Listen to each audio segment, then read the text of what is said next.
Rero impamvu bahindura amasoko ni gute? Ni ukubera ko icyo gikombe baka kiba ari igikombe cy'imiruho, cy'imibabaro, cy'urupfu, ariko Imana yaza kubasangamo ikagenda ibacira inzira ikabarwanirira, bakaza kubona imbaraga n'imirimo yayo.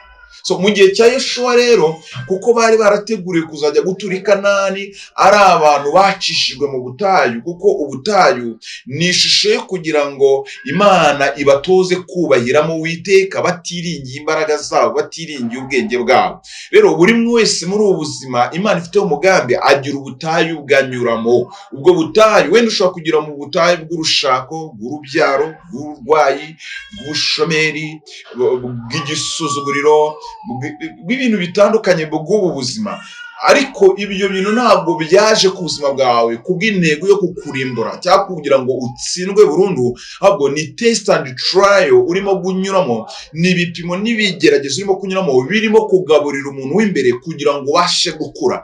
Ni kwa kundi rero umwana ahaguruka akagwa kuko ataramenya guhagarara, ejo yamenya guhagarara atsinze test imwe agatangira kwiga noneho no kugenda, ejo yamenya kugenda agatangira noneho no kujya akangurwa mu gitondo ngo byuke ujye ku ishuri.